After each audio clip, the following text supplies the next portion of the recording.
Let me introduce you to Elsa. This is Elsa. I'm up in the Nursery and Fostering Center. My name is Chuck Patton. I'm the proprietor of Purrfect Day Cafe. This podcast is all things cat cafes, all things shelter impact, and all things adoptions, which is really kind of the identity of our cafe. And it has been a very interesting year. I'm going to make a following up video that kind of tells you a little bit about Purrfect Day Cafe in this upcoming year and what the year's been like as far as adoptions are concerned. But this cat cafe does a tremendous amount of adoptions, about 1,700 a year. They have a second location in Covington, Kentucky, and that one will, I believe, achieve this year just over 1,100 adoptions. So that's almost 3,000 cats finding homes.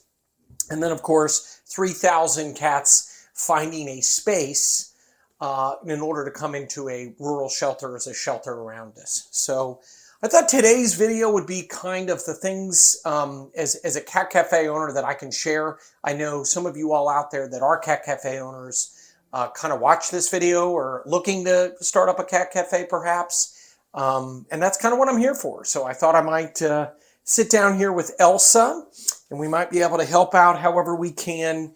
And I want everybody to understand this because really my vision and what I wanted to do when I started this cafe in 2018 was to make an impact on the community. And I know that there's a lot of people that out there that are maybe not even going to start a cat cafe, but it's something that they just feel as if is in their heart, their passion. They want to figure out how that they can help. And they may not have the means or the experience or the skill sets necessarily in order to be able to open a cat cafe, but we can all make an impact. If we all just start to do a little something, we can each, do a little something in order to make that kind of difference and get these animals adopted. So you can see Elsa's showing you her better half. This is quite hilarious. So if you see it shaking, she's bumping. Come here, Elsa. You're ruining her, ruin the old technology. So anyway, I am sharing with you all the 5 things that I learned this year, and maybe I'm just kind of seeing them this year and they've been in existence for a while, but the 5 things that I've learned from being a cat cafe owner, from starting a cat cafe, and even, hey, Els, please, this is going to make for good video, but you're really messing it up.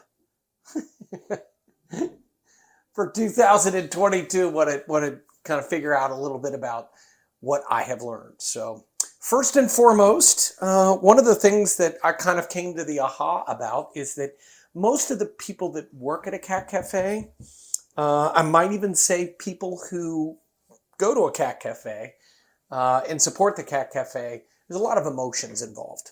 And the emotions that they have is both the best trait and the worst trait as well. And I don't think that we would be anywhere near where we are as far as number of adoptions. And we're coming also very, very close on donating over $100,000 in the 4.5 years between both locations. We would not come that close if it were not for the word passion. And I remember I coached somebody a long time ago. They said, "Hey, I'm sorry, Chuck. I'm just a very passionate person." And I said, "Please don't use your best attribute in order to excuse your worst behavior. Use passion as something that can help." And I think that that's what our team does. They have a passion for these animals. At the same time, that knife cuts both ways. And so I want to tell you all, if you are working with a shelter, you're working with a nonprofit, some of the things like that, these are people who in their hearts truly want to help someone else or something else. And so be nice, be kind. That's the hardest part about what we do, is trying to avoid getting yelled at or avoid people judging us and some of those pieces. I've been in business for a long time now, almost 30 years. And so I'm used to it, but my team isn't. And so one of the things that I've learned is that the strongest asset of most of our team members of being passionate and being kind and being emotional people is also the part that really hurts them. So it's very difficult to kind of balance that. Secondly is I really kind of made the aha trying to take a look at cat cafes and how they work and really where the biggest issues are. And essentially what we have here in Louisville, Kentucky, and in Covington, so if you don't know where Covington is, it's basically Cincinnati. I've strategically placed them here in order to be hubs because they're centrally located next to a lot of adopters. The reality is the biggest mission and the biggest work that I want to do is with our rural shelters. That doesn't mean that if you go and you place a cat cafe in a rural area, it's going to work. I think it's actually the opposite.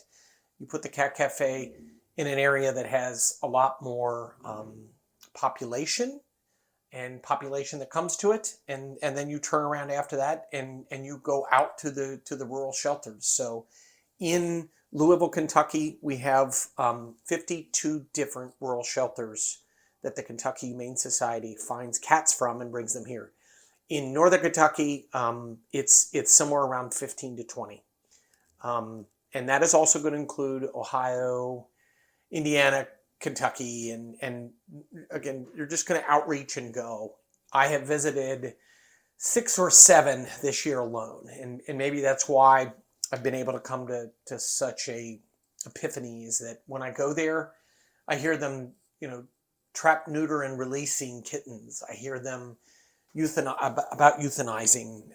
They're doing the best that they possibly can, and speaking of kind-hearted, some of the most kind-hearted people I've ever met, but they are really limited on resources, and they utilize our cat cafe to make sure that they're finding homes for these animals. And so it's amazing. And this upcoming year, I'm going to kind of alter my strategy and making sure that we're continuing to do an outreach physically, start more on the social media piece, adding these YouTube videos in order to help build awareness and some of those other things. So please be thinking of that. Share, subscribe, tell your friends about this. Number 3, critical thinking can kill the saving mission. It has been extremely difficult. There is no standard protocols maybe within the medical industry. I hope you guys are enjoying this. There is one in the medical industry that says this is standard protocols, this is what you do. But in the sheltering industry, although there is a precedent, it's not 100% there. And the slightest difference in protocols and procedures can absolutely blow up a cat cafe like mine. So we've had those kind of incidents. One person says, hey, I wouldn't spay neuter until this age, or I give this vaccine, or I use this medicine versus the other one. Those unique little differences historically has absolutely disrupted the ability for shelters to come together and truly make a difference. And I get it. Everybody wants what's best for the cat. We might be coming full circle with the emotion piece of it, but that's what I've really learned, is that some of those tiniest protocols can stop this, and it really takes some resolute folks. It takes me to come in there and say, hey, it's going to be okay. We're going to find a medium area here. But those protocols there are life-saving protocols, right? So if they think that something's going wrong, it's very disruptive, and you may be interested more in that as a cat cafe owner. If you're starting a cat cafe and you're saying, hey, I'll just go to the local shelter. Well, guess what? The procedures necessary to take care of a cat, to make sure that people think that, have a confidence that these cats are going to be well taken care of, that's nothing to take lightly. And as you guys can see, I'm trying to make sure Elsa doesn't jump back up again. And number 4, I think this is the biggest one. And I don't necessarily say it's something that I learned this year, but I cannot control Mother Nature. And if you all can empathize, like I would think after COVID, we would all kind of understand that. We cannot control Mother Nature. And it is a very powerful thing. And what we need to do is learn how to work with her. And we also need to figure out how to stay resolute through that. We get it, as cute as cat cafes are and how fun they are and things. I'm on a cat cafe group all the time, every day. Hey, I've got ringworm within the cafe. Hey, does anybody know about upper respiratories? I'm having issues. Giardia, coccidia, Panluke. These are all diseases that pass from cat to cat to cat. So we'll get some messaging from rescuers that, hey, you sold me a sick cat. We've done some previous videos on that. We hate that wording, but the reality of it is we're an extension of the shelter here. We follow all protocols that we possibly can to make sure that they're vaccinated, taken care of, inspected, but it is not going to get rid of everything. The solution, perhaps, is to no longer do any intake whatsoever, or to keep the cats at the shelter, which means, let's call it hospital, for an extended period of time to make sure that nothing, absolutely zero, can go wrong, which again is unreasonable. But now you're gonna jam up the shelters, and if you do that, if there are 15 cats in your local shelter, more than likely there's 45 to 50 waiting to get in there. And they're not going to get in there until that cat either passes away, natural or unnatural, or it gets adopted. And again, in rural shelters, that doesn't happen as often as it does at our locations. So it has to be a good mix here. We have to follow protocols. We have to do the right thing. But we need to get these cats out of the shelters. We need to get them out of the cat cafes so those shelters can turn around and go save more. It is not an option to shut it all down in order to make sure that one cat does not get ringworm. One of the things that I have learned is just, and I'll tell you right now, I've learned it more than anything this weekend. The protocols necessary in order to handle this are immensely stressful. I was working from 9 a.m. till 12 till midnight, and then up the next morning at 7 a.m. Again, making sure that the cats have been checked on, all protocols have been followed. Anytime we have some of this stuff, we have to go through it. So it is Mother Nature, and it's a big part of it. The big thing that I want to tell the audience out here, if you're adopting, or if you're looking at going to a shelter or anything else like that, you need to understand a very, very simple principle. You are rescuing that cat because that cat needs you.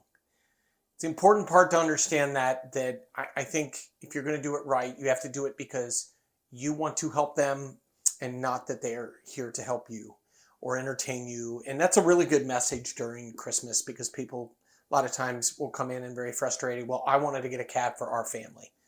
Well, the reason why you should be coming here is to get a home for an animal that is very much in need. So not making judgment on anyone. I'm just kind of trying to understand here that it is extremely important that you understand that when you do that, you take on the responsibility that things are not always going to go right, which, it can put that mirror back on myself. I understand that things aren't going to go completely right at a cat cafe. And that's the burden I took on when I started this 4.5 years ago. I question it all the time. So anyway, and then that leads me to the last message. And I'm actually going to have another podcast with my top cat in Louisville, Kentucky. She's amazing. She's going to tell you in depth. It's probably going to be a little bit longer, but who is not a good fit to adopt? Not everyone is a good fit to adopt.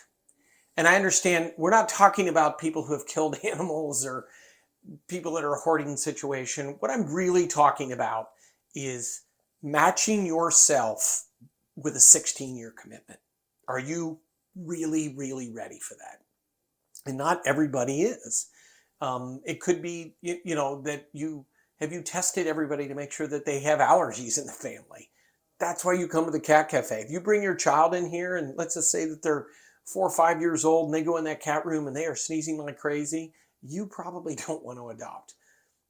Like I said, if you're saving up money in order to adopt a cat, that's probably not time yet because the expensive part of a cat is not the adoption fee. It's the medical fees that may or may not happen. And that's important that you're completely prepared for that.